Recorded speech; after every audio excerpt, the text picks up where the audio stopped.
Hi, if anyone's watching, it's Chris. Having issues with my internet, so I hope you're there. Hi Bertie, how are you doing? Yeah, just had issues with my internet. They're digging up our street, putting in fibre. So I've had to try 2 different webs to attach to, but unfortunately, it didn't work. But now I'm live. Hopefully, it will stay on without any issues. That's the hope. If it goes off at any time, I apologise in advance. So, how are you all this Saturday evening? I hope you're all well. I've got my Court and Crown t-shirt on, but it's backwards.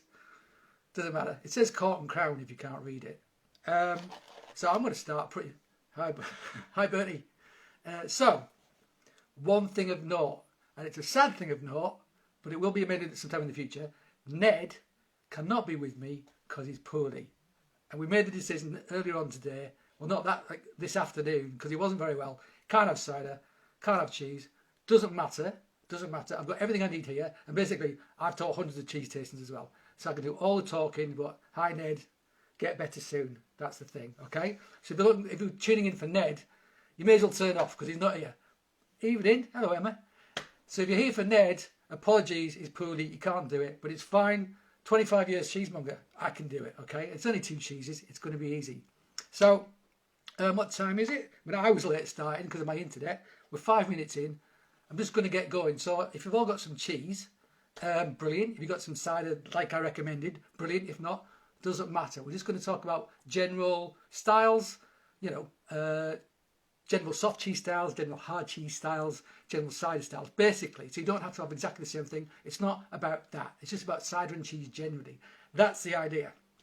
So this is totally unscripted. This is how I do all my films, but normally they're not live, and it feels strange being live, I have to say. So yeah, the 2 ciders I've got today are, I got Wils's, got this guy from Herefordshire. This is their medium. I'm going to talk more about them when I open them, of course. And I've got a Keeve cider called Templar's Choice, right? Made by Adam Bland in Normandy. And I've got 2 cheeses. So if you could get some camembert, if you managed to get some cheese, brilliant. You could be anything you like in the camembert style. Could have been this one, Little Steak. I feel embarrassed showing this. Anyone watching this who knows, but like, I can't believe you got that cheese on. But you know what? This is available, so why not? It's a camembert.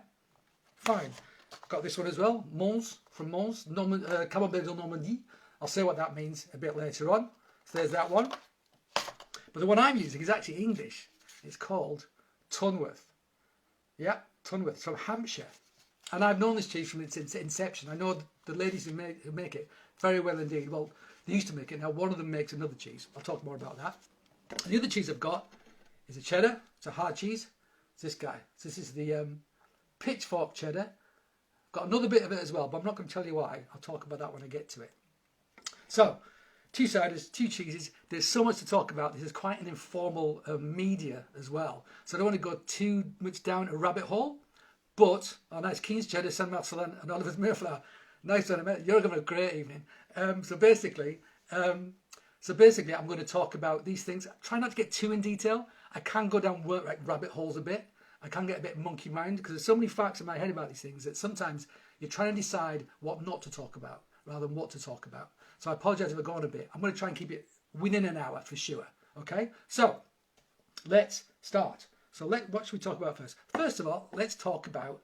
I'm going to open this cider first. If you haven't opened yours already, open it. Let's get this off. I think Templar's Cider is now watching me open one of their bottles of cider. So, hello Adam, if that's you. Nice of you to join me. So, luckily, I like his cider. Otherwise, it'd be quite embarrassing. So hopefully this is going to blow up in my bedroom. So this one doesn't tend to blow up. Nah, it's not blowing up. Get the cork out. There's something nice about pulling a cork out of a bottle, isn't there? Pop, there you go. I'm just going to pour it out so it doesn't go on my bedroom floor. I'll hold it up to do it. So here we go. Nice mousse on that. So this is bottled. This is Pet Nat, I believe. Adam will, I'm sure, correct me if I'm wrong. Nice colour on that. Nice head on that. That's what you get from bottle fermented ciders. Really nice head. But let's start with the cheese. And I'll pour that out. So I've got a Tunworth. Adam is actually just next to Camembert. So I'm sure if he got some cheese, he can get some great Camembert. But this stuff is actually totally influenced by Camembert production. I think Stacey Hedges is one of the people who made it, who makes it in Hampshire, visited the Camembert region that was inspired to make cheese. So I don't know if you can see that. It's a bit bright, possibly. But if you take it off the paper, you might be able to see it better. So if you've got a cheese, it should look a bit like, you can't see it too well, but this isn't perfectly white. It's actually got some mottlings of like copper, russet colouring to it. Now I like that in a cheese. I like that in a Camembert. I'll talk a bit more about that in a second. My hands are stinking already. Bit of paper, wipe my hands. So, first of all to think about is, why cider and cheese? Or why did I get into cider in the first place? I was a cheesemonger for 25 years. I moved to New York because my wife got a job there in like 2010, 2011, and then got into beer. And when I was working in beer in New York for 5 years, the people I worked for also imported cider from Europe. So when I was there learning about beer, I started to drink the ciders that they sold. And it was a revelation to me. I was like, this is amazing. Why did I not know these things existed? Because basically, in Britain, I've said this many times, most of the people I knew who grew up in Britain, when they were teenagers, got drunk on cheap, nasty cider and got sick on it and never wanted to touch it again. I have to say that's true of me and all my friends. So for me, cider was like pigeonholed into this stuff that I didn't like. But when I started trying proper stuff from like Normandy, Herefordshire, Somerset, and America as well, actually, they opened my eyes. It was a revelation. It was a revelation to me, and it started to excite me. And having worked in food, I worked in beer. At that point, I worked in cheese. I also done stuff with wine, but I didn't know stuff about cider. So for me, it was a revelation that there was this fantastic stuff around that I just had never been exposed to. And that's still true for the majority of people in this country. They haven't been exposed to good cider. They don't understand good cider, and the flavours that you get in traditional ciders are so different from commercial ciders. It's unexpected to them, and they get no pleasure from it. So I think getting good cider into the mouths of as many people as possible is fundamentally important. That's what I think anyway. So they're both fermented foodstuffs. They're both farmhouse foodstuffs. They both grew up on the farm side by side. We might think of fancy cheese and fancy cider now, but actually very much products of farmhouses. They're both fermented, so they have that in common. Cider has acidity, it has tannin, it has sugar.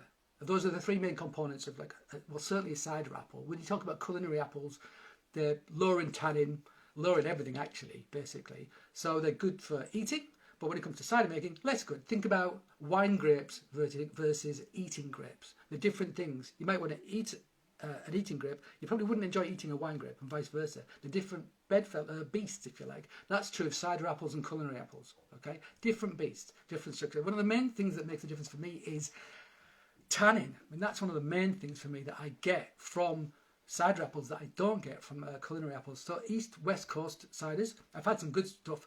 The Cambridge Coining from Bushel and Peck I had recently was a fantastic culinary apple, and it's one of the best ones I've ever had in cider form. So there are things out there, but yeah, for me, the West Country cider apples tend to be the ones that appeal to me the most because they have more structure, more character. But that's just a personal thing.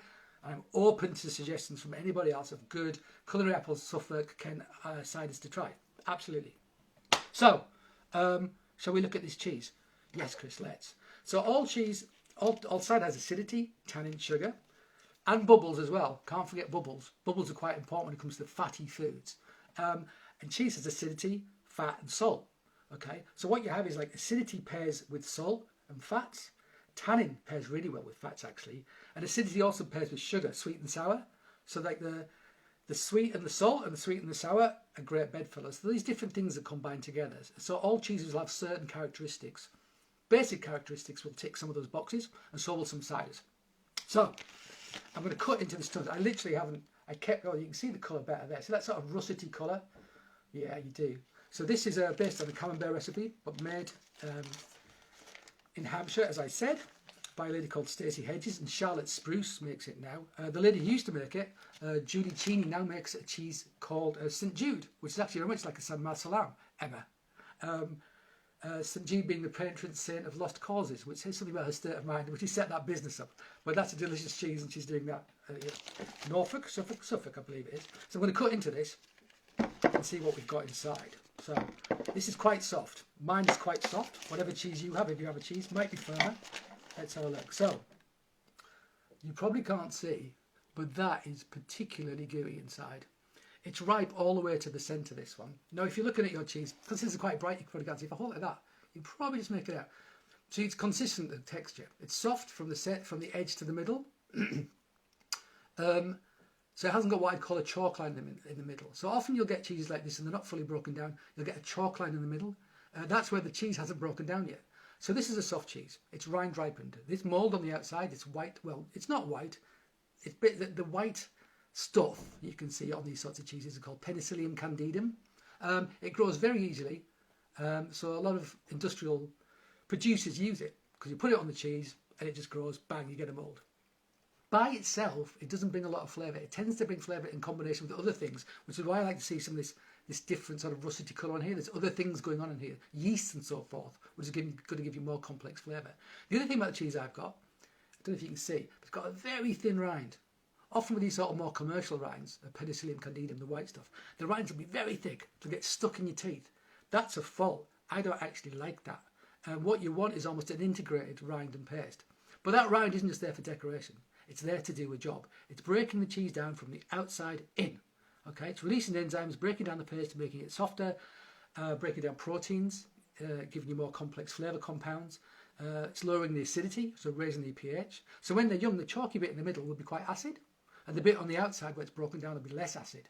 So actually, I quite like to see a little bit of a chalk line. I'm a little bit disappointed, and this might sound weird, that it hasn't got a chalk line in the middle. Because most people say, well, it's not ripe, it's not ready to eat. But actually, that chalk line brings acidity because it hasn't broken down yet. So if you think about, anyone who's watched a lot of my films will have heard me say this a few times, but if you think about wines, white wines, a flabby wine is a white wine that lacks acidity. Loads of fruit, loads of richness, but no acidity, so it's flabby, it's cloying. I feel like a little bit of a chalk line brings a little bit of acidity, which balances it, and just makes it that much more interesting. And I've actually spoken to camembert makers who say exactly the same thing. Very dismissive of Parisian cheese consumers who want it to be fully ripe. He was basically like, they know nothing, they're idiots, because what you want is a little bit of acidity because that just brings balance. We're talking about, and when we're talking about things that work, we're talking about balance all the time, you know, acidity and sugar, acidity and salt, fats and tannin. It's all about getting these balances right that make for a great combination, okay? This is getting my fingers very sticky. So one of the things I've got to do is smell it, actually. So when I try a cheese, look at it, smell it, and then taste it. Kind of the same you do with cider. Same sort of thing. So I'm smelling this. And I have to say what I'm getting off this is a strong brassica element, I want to say. Cabbage. Possibly allium as well. Bordering on wild garlic. Now these are aromas that you will get in these styles of cheese. These sorts of camembert style cheeses particularly. And also Brie de Meaux, classic unpasteurised cheeses, you can get it as well. But it's pretty common in these sorts of soft cheeses. In the pasteurised, more industrialised version, you tend not to get that. It tends to be more of a butter, salt, mushroom character.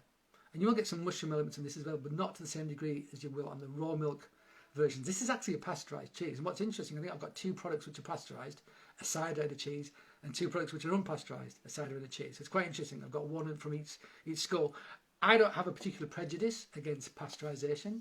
I think there's more potential in raw, in unpasteurised, in any product, because if you're leaving the natural fauna, so microbes in there, then what you've got is more potential. You've got more potential for flavour.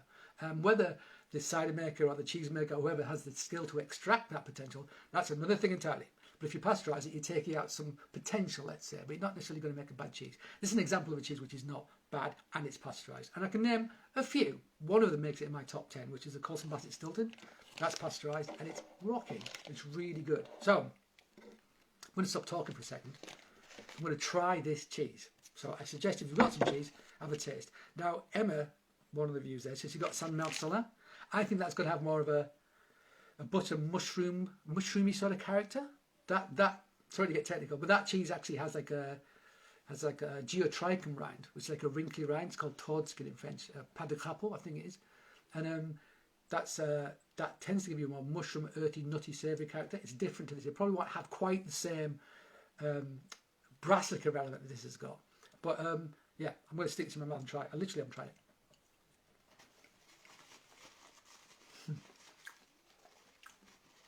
I've just had a request from Lawrence Linders at Mons Cheesemongers to be in the video. So I'm going to press view. Which is the shop in Dulwich. And that's it. As you go. No, I can see the ceiling. I can't see Lawrence. Has he invited himself by accident? Very possibly. No, I haven't. Oh, he hasn't. Hello, Lawrence. I didn't know. How are you? I didn't know I was joining this way though. Well, you didn't know you're joining us this way. Well, you're live now, mate. So anyone doesn't know Lawrence, Lawrence basically manages the Dulwich shop for Mon's Cheesemongers. He's accidentally come on live. How are you doing, mate? I'm Ned's good. sick. He couldn't make it. So now you're on the screen. I'll take you off the screen if you want. Say hello to Lawrence, everybody. Yeah, I'll get back out. Everyone's waving at you, so it's all right. Do you want to get off the screen? Yeah, I think you do. All right, bye. There you go. That was Lawrence, who manages a cheese shop in South London. There you go. He's not used to technology, obviously. Neither am I, to be honest. It's the first live version I've done. Anyway, let's carry on. So, having tried that cheese, that is a big cheese. That is a big cheese. Feisty. I would say that's almost too much. That's got umami soy sauce character on top of that brassica element. Totally caught in my palate. So, one reason why I've got 2 sparkling ciders is because I think it brings something to the party when you're eating something fatty like cheese. So I think bubbles scrub the fats off your palate and make you ready for the next piece of fatty food. Like, think of fatty pork. Cider and pork, amazing, but I'd like it to be sparkling because of the fats, and those bubbles just take the fats away. And tannin as well, if it's got tannin, because tannins make your mouth squeaky, give you astringency, and fats kind of lubricate, so one offsets the other basically. So it works really well in that regard. So I think, yeah, cider with fatty food is a great thing, and bubbles can just elevate it a bit more, I think. So both of my ciders are sparkling. So I'm going to talk about this stuff now. I'm going to talk about this. Nice colour, look at that. So that suggests to me, these are made from proper cider apples with more tannin. Tannin oxidizes and gives colour. So if you've got like some of these sort of culinary dessert apples I was talking about, they tend to be much paler in colour, much lighter in colour, always, because they don't have the tannins to give you the colour. Now, often with, historically what you do if you keeve, this is a keeved cider, don't worry, I'll talk about it more in a minute, is you'd leave the apples to macerate, because that gets the enzymes working that's going to help you keeve the cider. But what happens when you macerate is it gives colour as well. So the more tannins you've got, the more colour you're going to get. So proper ciders, tannic, bittersweet sort of apples are going to give you this sort of colour. So when I open a bottle of cider and pour it out, if this colour's there, it tends to give me enthusiasm for the product because that suggests to me they're making from proper cider apples. Okay, so that colour tells us something, doesn't it? The bubbles we saw when I poured it out, very fine, so bottle conditioned. So keeving is old school, old process. I don't know exactly how people discovered this process, but basically, if you leave your apples to sit, certain enzymes come into play to start converting the pectic acids, and then when you put it in a fermenter ready to ferment, if you put calcium in, the calcium reacts with the pectin and forms a gel. So as the cider begins to ferment, the bubbles will rise to the surface, bringing this pectin gel with it and carrying with it nutrients from the juice and forming what's called the chapeau brun on the top, the brown cap, if you like. In England, they used to call it the flying lees, this kind of stuff on the top. So basically, it's a fining process that takes out nutrients. And if you take out nutrients, yeast don't have enough energy to complete a fermentation, which means you'll get a stuck fermentation. But you want that, because that stuck fermentation means you'll have sugars left over in your cider, which will give it natural sweetness. And the natural sugars from the apples, you don't have to sweeten it. Okay, and that tends to give you a lower ABV as well. I think this is 5.5. Yeah, so the temperatures, I think, is 5.5. And that's on the higher end for a keeved cider. It's classified as brut. That's to do with the ABV. Anything over 5%. It's not like sweet and dry in wine, where you just assume that would mean it's bone dry. What that actually means is it's 5% plus. That's the classification in France. If Adam Bland's watching, I'm sure he will correct me on that, but I'm pretty sure that's the case. So you'd expect some residual sugar. I think this has actually got pretty dry, this 2016. It's 2016, so it's 5 years old. And one cider maker who keeves, Martin Berkeley in Somerset, told me that that even when you did that, the yeast could still nibble on sugars, and it could still get drier and drier and drier. So I think this is actually quite dry for keeved cider, this one. I mean, I've had it before. But yeah, so I'm going to try it. So I'm going to swirl it around. This is the best glass to try from. If you're ever trying stuff, use a glass like this. like that, tapered. You get your nose in it, the aroma goes up your nose, not up the side of your head. Okay, so swirl it around. I'm going to tell you what I can smell. So what I tend to look for in a Keith cider is lots of apple character, and this has got apple character. And what you tend to get is like aged apples, sweated apples, baked apples. Ta is a classic aroma for me from Keith ciders, and something I look for and I love. This has got definitely got some of that baked apple, poached apple character in it. Totally. I'm not getting kind of like that burnt caramel ta-ta-tan character, but otherwise, it's got almost a greenness this to it as well in the background. Like a green sappy element, I find. Okay, so one thing to know, I'm swirling it around. I'm swirling it around for a reason. I'm swirling it around to get the aromatics in the glass like smelling better. When I taste this, I'm going to slurp it. You don't have to slurp it. If you want to taste things properly, slurp it. Because if you slurp it, you get oxygen in your mouth. It gets the flavour all around your mouth to all of your taste buds. And then we're not drinking like flower. You're not tasting like 100 different ciders. So swallow it, all right? Because you'll get stuff on the back as well. And it's your olfactory bulb at the back of your nose that gives you all the complex flavours rather than just sweet, sour, etc. So if you get it down the back of your throat, it goes up into your nose, you're going to taste it better, all right? Cheers, everybody.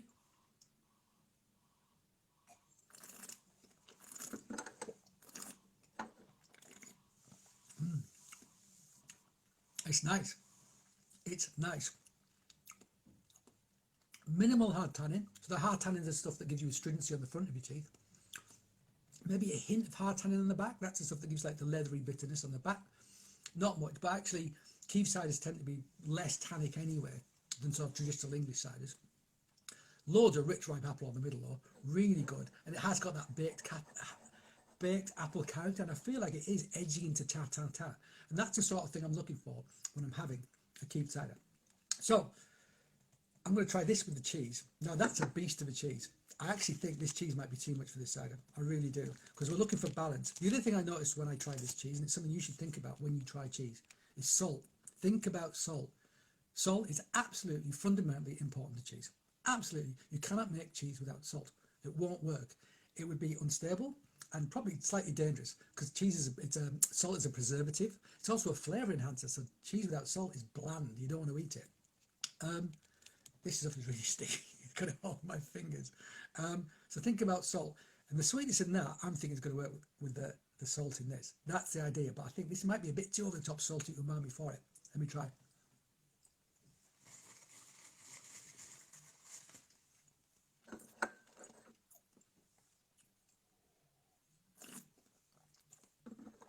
No, actually, it just about works. It just about works. The bubbles are good. The bubbles are good. If that was still, I think the whole lot would just be sitting on my tongue, but the bubbles are actually spritzing up my mouth, cleaning my palate, making it more palatable. There's just enough sweetness in that for the sugar in this. Just. That is a pretty full-on cheese, though. That is a pretty full-on cheese. One thing to say about Tunworth is it's Camembert is usually made with partially skimmed milk. They skim off cream in the evening because they make butter. So, but these guys don't do that. So there's more fat in there to make it more rich, more intense. But generally speaking, when you're looking at a soft cheese like this, you expect to have some sort of brassica allium components. Can be a bit youthful, bit of acidity. I like that. I think it balances. I think with cider it's good as well, because there's acidity in cider. Those two things pair really well. So that's one thing to think about. But you could do it with other soft cheeses as well. You could do it with at one time you wouldn't have been able to make Keith cider with salt too. Yeah, there you go. So there would be salt in it actually, but quite small amounts, I think, Bertie. I think very small amounts, Bertie. I think. Thank you for the comment though. So yeah, I think the balance is just a little bit too much towards the cheese on this occasion. It's just a bit big and beefy. It's just a bit much. It's a real sort of umami bomb, that, with the salt. So I think you'd need something much bigger to go with that. I mean, you might almost want to go for like an ice cider, something with loads of sugar, something really rich. I think that would probably work even better. So let me just.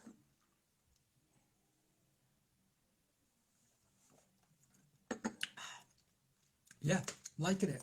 I'm going to neck this though. What are you going to do? And what time is it? Okay, doing all right. On target. So, switching glasses, switching cheeses. So the other thing I was going to say to you about soft cheese is actually washed rinds. Washed rinds, stinky, pungent cheeses. They're really good with cider as well. But I think sweet, again, they tend to be, if you think about Epoisse, Stinking Bishop, Munster, Chaume, etc., Vacherin, they tend to be quite sticky on the outside, pink. It's a bacterial rind, that's what gives it its pungency. And but they have got a real meatiness to them, a saltiness to them, for the same reason that I think sort of apple cider works with like pork. It tends to work really well with like washed rind cheeses as well. So it's well worth trying with a washed rind. They can be they can be well in your face and over the top. If you don't like really strong cheese, take care, because they can be really, really massive. But sometimes they're not as strong as you think, because the rinds are just more pungent than the interior. So you get it to there, you think it's going to be really strong, but then you put it in your mouth, it's not as strong as you think. But sometimes it is as strong as it suggests it's going to be. So maybe get it from a cheesemonger who knows their stuff, and when you ask for it, they'll be able to recommend something which is reasonable, okay, for your taste buds, if you like. So, next, cheese. So I went for two famous cheeses, actually. I mean, Camembert and cheddar, two famous cheeses. I think cheddar's got to be the most eaten cheese in England, probably in the world. Camembert is the most eaten cheese in France. Totally different styles, but both of them are now made all over the world. The names cannot be protected. You can make Camembert anywhere you like. You can make cheddar anywhere you like. So they're kind of two classic cheeses that actually have been much maligned by mass production. So I think it's good to sort of talk about why that's the case. So soft cheeses like Camembert were made because they were close to the sort, close to market. So you didn't have to make a hard cheese because it didn't have to last long, because soft cheeses don't last as long. So you can get it to market quick. You can make a soft cheese quickly, bang, get rid of it, make another cheese, turn over fast. That's great. One of the things with Camembert was they built railway lines through that region to Paris, so they could start shipping their cheese to Paris. And also then somebody designed these boxes, these cardboard boxes, these sort of wooden boxes, pardon me. You could put it in a box as well, take it to Paris. It would last the entire journey. So it basically spread all over France, became famous all over France. So that's one of the reasons why it became as popular as it did. The thing about the West Country is in England, it's not as close to market, but they had big pastures, lots of cows, loads of milk. They could make big hard cheeses, but big hard cheeses will last longer. So that's what they had to make in order to travel to like the big markets like London. So location and access to transport is massively important when it comes to things like this. So anyway, here was a bit of cheddar. There you go. Bit bright, but you can just about make that out, yeah? Just about make that out. So that is a piece of pitchfork cheddar made in Somerset. So as said before, Somerset is the spiritual home of cheddar. It's where cheddar is, it's a place. The thing about the word cheddar is it's a noun, as in it's the cheese, it's a place, as in the town, and it's a verb, because when you make cheddar, you cheddar it. And it's a process by which you work the curds, cut them, stack them, turn them, cut them, stack them, turn them. It's very physical. And what you end up with creating are these sheets of curd, tough sheets of curd, which have been cheddared. And then you cut those into sections, and then you mill them and salt them, and you put them in a mould. I've actually got a picture. Where's my picture? A picture. Hang on. There you go. Don't know if you can see that. See these bits of cheese? I took this picture. These bits of cheese, that's curd that's been cheddared. You can see these really tough, sort of rubbery sort of bits. It's almost like dried chicken breast. That's almost the texture of these things. And after you've done that, you'll put them through a mill, much like you would with when you scrap apples. Very similar process. In fact, it wouldn't surprise me if people use the same technology on farms in the West Country to break up cheddar curds and scrap apples. It would make total sense, because it's exactly the same process. Then you mix in the salt with a pitchfork, which is why it's called pitchfork cheddar. Put it in a mould, press it, then wrap it in cloth. Now that cloth binding, there isn't any cloth on this bit. It's too small a bit. I didn't manage to get any. I got this down Borough Market yesterday. I managed the stand in Borough Market for Trethowne Brothers, who make pitchfork cheddar. So I got this yesterday in Borough Market. Bound in cloth. Now, cloth binding is fundamentally important to traditional cheddars, because when you cloth bind, what you do is you form a barrier that doesn't allow air to get in, which is what will form blue, but it does allow moisture to escape, which means it will concentrate the paste. And it's that concentration of the paste that's really important. Factory cheddars, they don't want them to lose moisture, because if they lose moisture, they get lighter and it's sold by weight. So that's dollars, pounds sterling floating off of the atmosphere. So they'll actually hermetically seal it in plastic, because they don't want to lose any moisture whatsoever. Whereas cloth bound cheddars like this will develop more flavour. It's like the angels portion in whiskey making. You know, the angels share. What evaporates off goes to the angels, and what's left behind is more concentrated. It's the same deal with cloth-bound cheeses. Not just cheddar, Lancashire, Red Leicester, Gloucester, Double Gloucester, Cheshire, you know, Wensleydale, all these cloth-bound cheeses, all cloth-bound. We made a lot of cloth in this country, so it was readily available, so it seemed like a good idea. However, just to show you something else, what can happen is that, I don't know if you can see that, see this? That's bluing from a pitchfork cheddar. So air can get in from time to time, activate the blue dormant molds, which will be in there, and they're aerobic. They need air to grow. So that's what you do with the blue cheese. You'll make a hole, air will go in and make it grow. Same principle. And this is how they discovered blue cheese. It would have been by accident, not on purpose. So that's a pitchfork cheddar where the air's got into the cloth, activated the blue mold. I love it. It's Roquefort penicillium, same stuff you get in Roquefort. Tastes great. Tastes great, but people freak out when they see it because they don't know why it's there. And if it was in a factory cheese, which is sealed in plastic, why would it be there? It shouldn't be there. It's hermetically sealed. So that's a fault. That's a worry. These sorts of cheeses, for me, it's a sign of quality because it means the guys have cloth bound it, which means they're going the extra mile. You're not going to cloth bound cheese unless you like to do hard work. It's hard physical work. So this is unpasteurized, unlike the first cheese. As I said, pasteurization takes away potential, and it's usually associated with mass-produced cheese.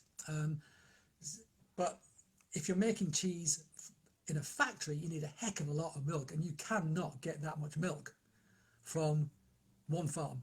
You need a fleet of tankers driving around the country, often outside of the country, to get enough milk to put into a factory to make cheese. So if you're mixing up that much milk in tankers and mixing up that much milk in a factory, it just takes one animal, one tanker, one farm to have a problem. Then all of that milk's got a problem because you've mixed it all together. That's why people pasteurized. That's why people pasteurized.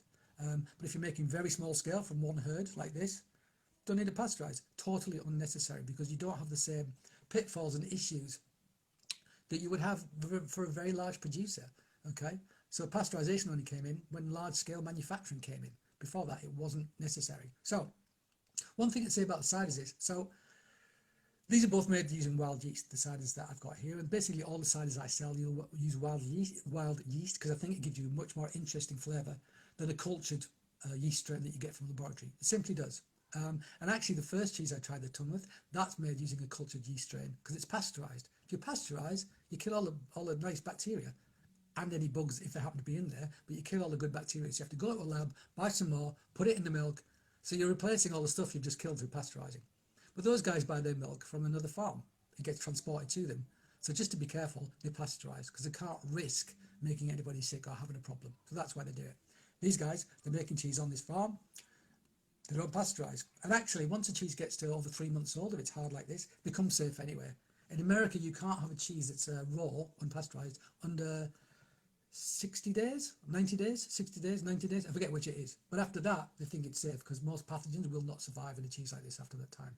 Anyway, this cheese is about 1 year old. I'm going to snap a bit off like that. It's really good to start a bit off. I don't know if you can see, but you can almost see how the curds have knitted together by the way that snapped. It's good to smell it when you just snapped it or cut it as well. That's when you get the most aromatics. If you've got some cheese, snap a bit off and give it a sniff. It smells buttery, really buttery, quite earthy actually. The bit near the rind is my favourite bit. Lots of people don't eat the rind because they're crazy, because the bit around the rind is amazing. It tastes of the rum in which the rum's matured, and I love that. So I'm going to try this. So what I expect is not aggressiveness. I don't expect it to be itchy on the palate, like a commercial cheddar, where people will throw enzymes in to break up the fats to give you that itchy kind of sensation. Also, histamine can give you that sort of tingle as well, because histamines are made, produced during maturation. When I've sold cheddar, the number of times somebody said to me, I want the strongest cheddar you've got. And my response has been, do you want the strongest or the best? And they got confused because people assume, and often this is true with cider as well, assume the strongest is the best, but that's not always true. It's not always true. In fact, it's rarely true in my experience. With these sorts of farmhouse cheddars, they're actually much milder than their factory counterparts. But what they do have is length of flavour rather than just a quick acid kind of tingle and then it's gone. My old boss at Neil's Our Dairy, Randolph Hodgson, OBE, had a thing called a 10-mile cheese. He'd say, taste the cheese. And we used to go and select all the cheeses, all the cheddars basically. And he'd say he had a thing called a 10-mile cheese where he'd taste the cheese, he'd get in his car, You drive 10 miles, and after 10 miles, you're still going, it's really nice. 10-mile cheese. That's what we're talking about. We're not talking about an initial whack. We're talking about that length of flavour. And that's what you get from handmade cheese like this.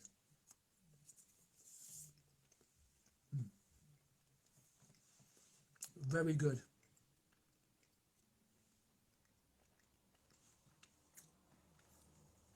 Quite buttery, actually.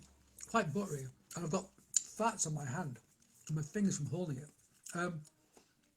It's got the acidity, so expect acidity in cheddar. All British territorials, if you like, will have that acidity to some degree. Really buttery. It's got a grassiness to it, a real grassy character coming through as well. It's almost got like a roast beef. The stuff you scrape off the bottom of the pan when you roasted beef, that kind of umami thing, that's in there as well. Really good. And the flavour's there. And actually, it's not diminishing at all. It's still going. And I could probably drive 10 miles and I'd still be enjoying this. This cheese is approximately a year old. That's kind of young. We're trying to get the age profile up, actually, to like 18 months. But, you know, if we're selling everything that we're making, so you have to go, well, how can we just afford to put some aside in a rum and not sell it? That's difficult to do for a cheesemaker. If there's demand, you want to just get rid of it. So getting the age profile up is difficult. But as it does age, it will mellow, it will round, it will lose moisture. What am I getting now? Tomato sauce. I'm getting now, actually. I love tomato sauce. There you go. It's brilliant, like Welsh rarebit with tomato sauce. So, yeah, what you do is if you're selling everything, putting some aside and not selling it, it's kind of hard. It's kind of hard not to do. So, yeah, trying to get the age profile up is quite hard. But we're trying to do it. We had some scope to like 16, 17 months and it tasted amazing. But I have to say, this still tastes good. I'm actually going to have a little bit from the rind as well, just to try it. So, yeah, the rind's transforming. So I used to go to Somerset every 2 weeks and go to all the cheddar makers and pick up cheddar. And I go into their maturing rooms to get it. And when you try the cheddars from those places, if you try the bit from the rind, it tastes like the maturing room smells. It's amazing. It's one of the most transformative flavours I know of. When I lived in the USA, I used to get bits of Montgomery's cheddar, eat the bit of the rind, and it took me to Somerset. Bang! Like that. Like I was getting beamed in Star Trek. It's an amazingly powerful flavour. I'm just going to try it. Whilst I open, I've tried it.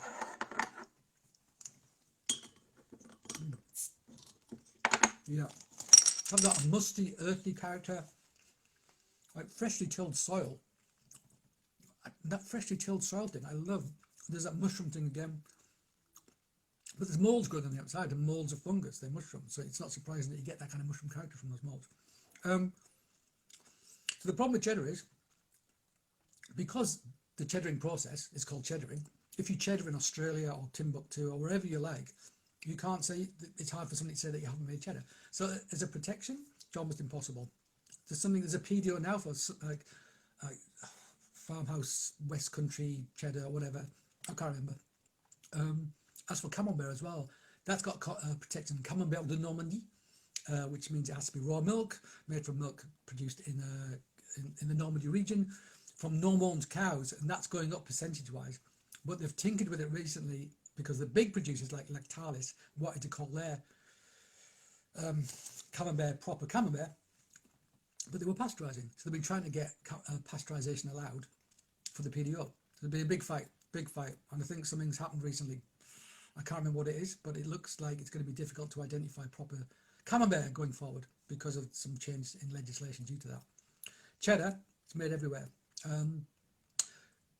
This one, so the Pitchfork, the Montgomerys, the Keens, and the Westcombe are the 4 Somerset cheddars, cloth-bound raw milk, that have a procedure with the slow food movement. So that's the best they can do, basically. And Jamie Montgomery actually doesn't have the PDO, because basically a guy goes there, looks at all this stuff, says, oh yeah, you're making cheddar, that's great, you've got the PDO. Then he goes to a factory up the road and does the same thing. So for Jamie, he's like, well, what's the benefit of me being associated with factory producers, you know, when, anyway, blah, blah.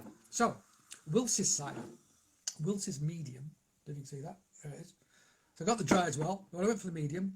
I thought I don't mind a bit of sweetness, and there's a bit of salt, a bit of acidity in cheddar. So I think my kids are going to bed. That's them screaming, if you wonder what it is. So, sweetness in this, salt in that, acidity in that. Those two things go together. Acidity and sweetness go together. Salt and acidity go together. There's also acidity in this. There should be anyway. One thing I like, so talk about Wils's. So the first time I tried Wils's, I was a bit put off. One of the reasons I was put off was the label. It's a bit supermarket, the label, I have to say. I don't think it represents their cider very well at all. At all. And as somebody who often says, I don't care what's on the label, I care what's in the bottle, I find that I'm a bit of a hypocrite, because I will look at labels sometimes and it will put me off. And I find that that label does that to me. And the lady is currently working the market for me, doing my market stand on my behalf. She had exactly the same experience as me. She couldn't get her head around liking it because of the label. It's kind of sad, but it's true. Also, it's force carbonated, which is all right. I don't necessarily care about that, but I think it's overly force carbonated. And bubbles, as much as I like them with certain things, in force carbonation, the bubbles tend to be bigger. They're not as fine, so they hurt your tongue more. And also, I think that this one's slightly over-carbonated. And over-carbonation, again, it can hurt your tongue. It becomes an irritant, actually. I find myself leaning much more towards low carbonation. So one thing to think about when you're trying cider is carbonation. You know, how fizzy it is on your tongue and how balanced is it? Does it work? Because actually too much fizz can mask things, I find. So let's try this. So let's have a quick look at it. Again, nice amber colour. So this is 6th generation family in Ledbury making this. They've got like 34 traditional heritage apples growing on the farm. They also source apples from off the farm within 4-mile radius. Wild yeast, slow fermentation through the summer. So all the things you want to get complexity in your cider. But also pasteurising. You know, so they're pasteurising it. But, you know, c'est la vie, that's where it is. But actually, I don't feel it suffers for it, this particular cider. So let's smell it. So on the nose, what I get immediately is acidity.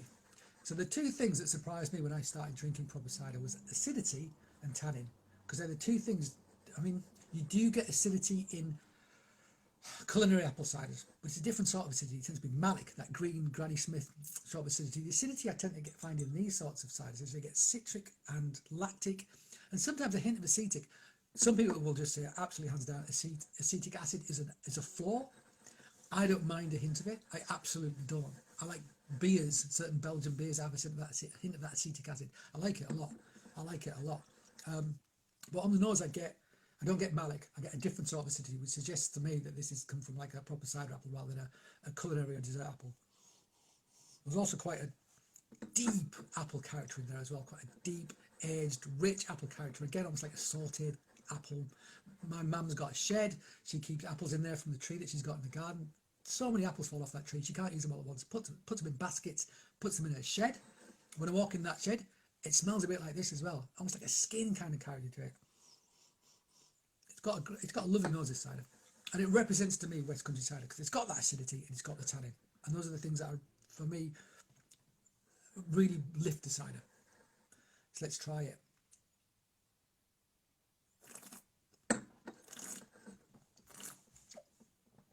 Okay. So this is a medium. If you're drinking a slightly more commercial cider now, even if it's something like Westerns or Aspels or something like that, which I've been trying a lot lately on my YouTube channel, trying to find good quality, easily available ciders. What I tend to find with them is that it's just like a fake sugar. It's like a fake sugeriness. I have a sweet tooth, and yet there's something cloying about it. I'm not sure it's because they've been made from concentrates and watered back down, or chaptalized, so sugar added, or what. But there just seems to be a sickly sweet element, which I associate with the ciders that I didn't like when I was young, that made me sort of sick as a teenager or whatever. This has sweetness, but it's in balance with the acidity, and it's all about balance. That sugar. So there's a dry version of this. But I actually prefer this version because I think the acidity, it's so delicately sweet. It's just sweet enough, not sickly sweet, not cloyingly sweet. It's a genuine medium, this. That works so well with the sugar. Sweet and sour. Sweet and sour is a great thing. I love it. Like sweet and salt is a great thing. Yeah, it's actually really good. And actually, I feel like it is slightly overcarbonated, but once you've poured it out, let it sit for a bit, the carbonation diminishes and it becomes a much better drink. So yeah, these are the things that I look for in a good cider. Tannin, hang on.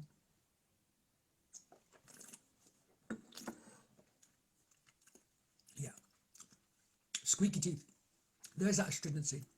I like that as well. You know, it just gives the thing structure in your mouth. It's like a red wine. The thing that gives red wine that structure is tannin. It's exactly the same thing. Something else to say about kind of like East Country and West Country sort of cider. East Country is like Suffolk, Kent. Those apples are made for eating, so they don't contain as many elements as a cider apple, so they're not going to be as complex. I have had some good ones, and I feel bad that I don't like them as much as I should. I'm going to try more Suffolk and Kent ciders to try and find something that really appeals to me, as much as the Cambridge Coining did from Bushland Peck, which is brilliant. But I have to say, the acidity in this, the tannin in this, it just brings something that those don't. And these guys, I mean, I wish they didn't have such a commercial looking label, because it does put people off when they see it. It does people off. People who want proper cider, it does put them off. And that's a shame. That's a shame, because I think this cider is actually really good. I think if they tone down the carbonation just a fraction,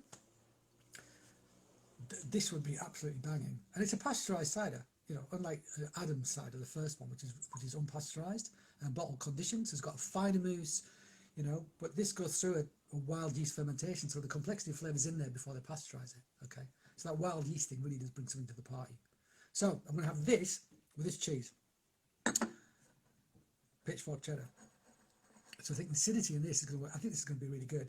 Sweetness in this, salt in this, acidity in this, acidity in this, bubbles in this, fats in this. I mean, it's all there. Everything I'm looking for is there.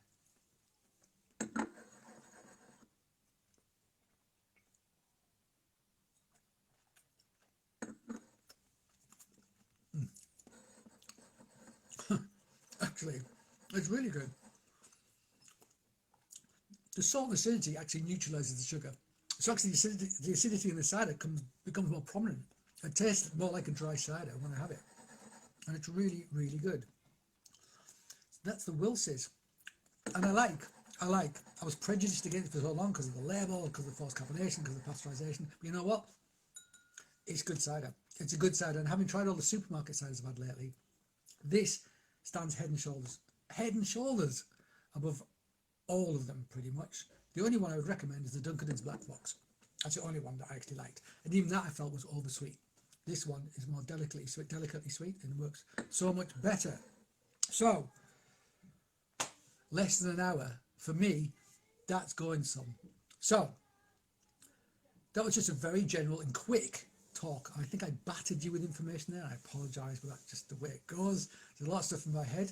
Sometimes I can't turn it off. So yeah, cider and cheese. I think I'm going to do more of these things actually, but maybe just keep it to one cheese and one cider each time. Focus on that. Make it 30 minutes, because there's always so much to say about these sorts of things. These products are ancient. You know, got a lot of history. And once you start delving into the history and thinking about it, not just historically, but also scientifically, there's a lot to learn and a lot to say. So guys, thank you very much. Once again, I apologise that Ned wasn't here today. It would have been great to have had him. But he's unwell. Life is what it is. So get well soon, Ned. If you don't know, get Ned's book, A Cheesemonger's History of the British Isles. It's a great read. So I'm told, but I haven't actually read it because he gave me a first edition copy and he put a really nice message in it. And I don't want to read it because I don't want to. I know it's stupid, isn't it? Books are to be read, but for some reason I don't want to start reading it because I'll damage it. So I'll have to get another copy from elsewhere and read it.